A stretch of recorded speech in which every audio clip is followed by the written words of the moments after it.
Alright guys, welcome back to Wild Outdoor Living. So today we're going to be talking about the Bontrager Flatline flat pedal shoe versus the FiveTen Freerider Classic. You may have seen me do a video on these shoes a couple of years ago versus another pair of the 510s. Well, today we're pitting them against the Bontragers. So the Bontrager Flatline flat pedal shoe is a relatively new shoe from Bontrager. I got them pretty early on when they first came out. The big difference you'll notice between them and the Freeriders, weight is super noticeable. This shoe is significantly lighter than the Freeriders.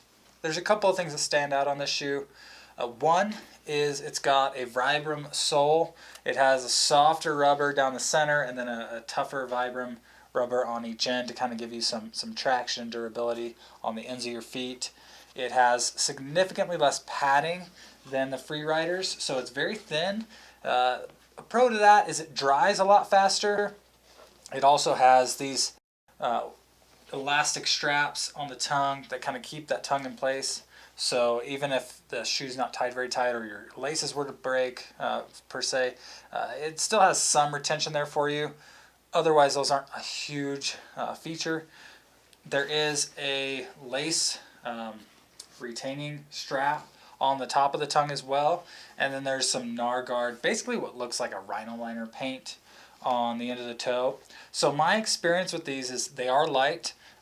They are pretty comfortable as well. They definitely, compared to the Freerider, they are not as grippy. They have adequate grip, I would say. They're good for trail riding, probably lighter duty stuff. They do not feel nearly as locked in as the Freerider. I think that's going to be the main takeaway for you guys. So the sole on the Freerider itself is much grippier. It sinks into the pedal a lot better. This is always going to feel a lot looser.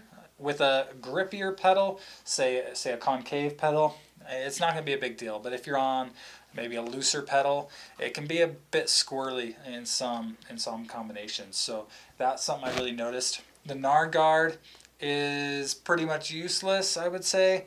I've taken actually some pretty big hits and had some injuries to my feet in these shoes. Not necessarily the shoe's fault, but they certainly didn't do much to protect me in those. As you can see, it's quite soft. It does protect the shoe itself. This is a really good shoe if you're going to be in a lot of water crossings. Maybe you don't need as much grip or your pedals are super grippy already, because these do dry probably 10 times faster than the Freeriders. These take forever to dry.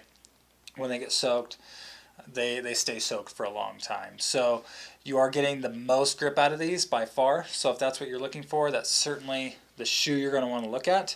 If you're looking more towards the features, maybe a little bit lighter duty work, and you need something that's a bit lighter and a bit better drying, this is a really good shoe. Another con compared to the Freeriders, and this affects the grip as well.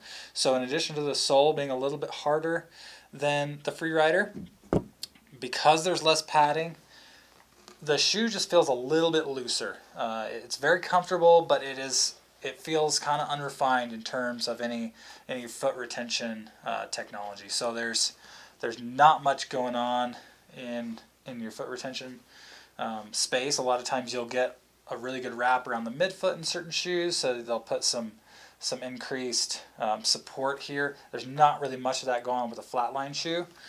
There's not really much going on with a Freeride either, but because there's so much padding, you're going to sink into the shoe and get a lot better support out of it when you're on the pedal.